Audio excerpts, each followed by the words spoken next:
Hi guys, welcome back to my channel. It's your girl Rafi. So for today's chismis, we were going to tackle about or we will differentiate the complex system for control of blood flow to local control circulation, humoral control, and nervous control. Now let's start with local control circulation. Local control of blood flow refers to the mechanisms and intrinsic to the blood vessels and nearby parenchymal cells. These mechanisms include myogenic local control, metabolic local control, flow-mediated vasodilation, and flow control by intercellular conduction. Let us start. Myogenic local control in accordance to Baylis 1902, the muscular coat of the arteries react like smooth muscle in other situations. To its stretching force by contraction, it also reacts to a diminution of tension by relaxation, shown, of course, only when in state of tone.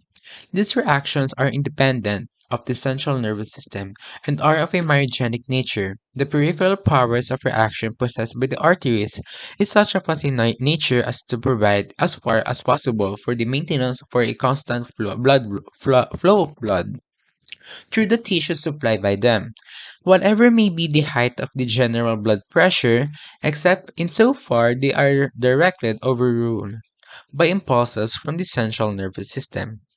Number three, metabolic local control.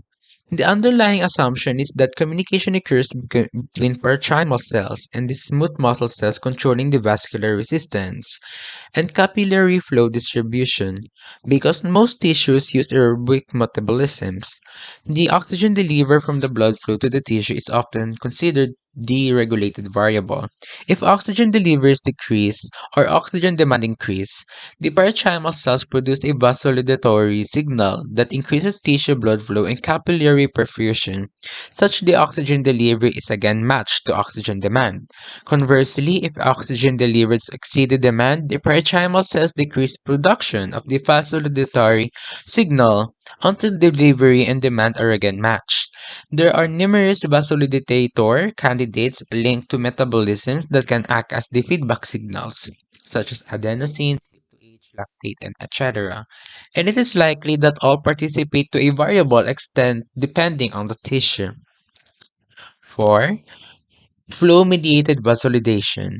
The contribution of flow-mediated vasodilation in local control is complex since it has the potential to be inherently unstable, or an increase in flow elicits a vasodilation that causes a further increase in flow.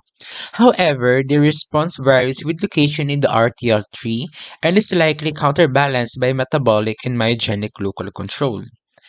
And lastly, flow control by intercellular conduction. One potential integrated mechanisms for the various control mechanisms is intercellular communication along the arterial tree.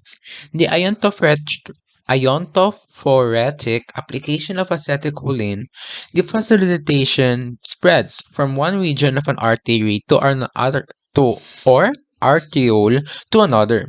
The fact that the vasodilation spreads past up an upstream occlusion indicates the flow-mediated vasodilation is not involved. The propagated vasodilation is assisted with the hyperpolarization of endothelial cells.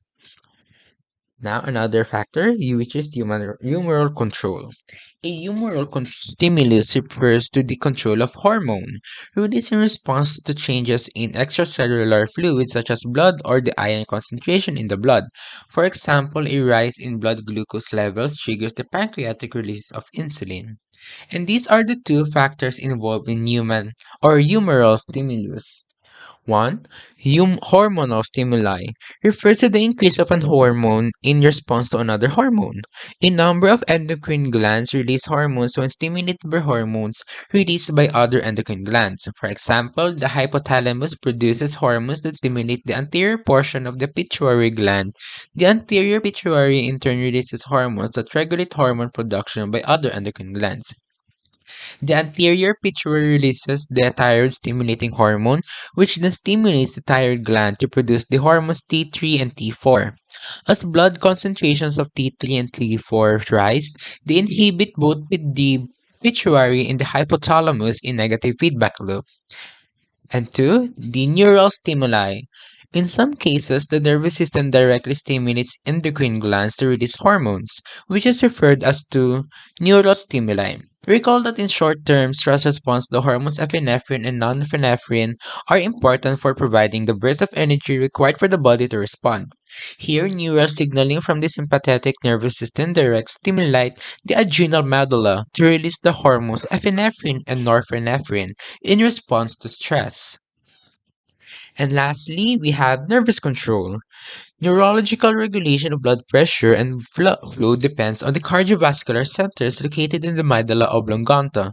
These clusters of neurons respond to changes in blood pressure as well as blood concentrations of oxygen, carbon dioxide, and other factors such as pH.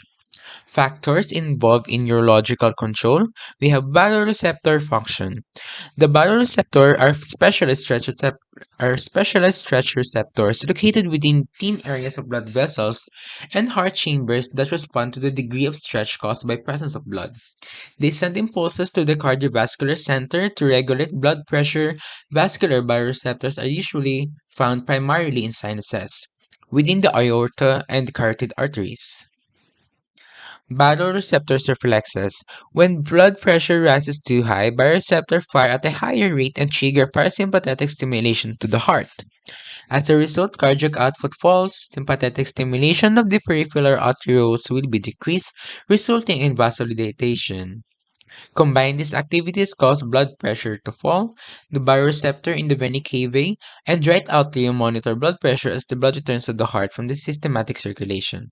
Normally, blood flow in the aorta is the same as blood flow back in the right atrium. If blood is returning to the right atrium more rapidly than it is being rejected from the left ventricle, the atrial receptors will stimulate these cardiovascular centers to increase sympathetic firing and cardiac output until homeostasis is achieved. The opposite is also true. This mechanism is referred to as the atrial reflex. So that's for all. And in every end of our video or under the link, I'll attach the book that I've read or the articles that what I've just said to my previous vlogs and now that I use here on this channel. So thank you very much, guys. Hope you're doing well and okay. Sayonara, signing out.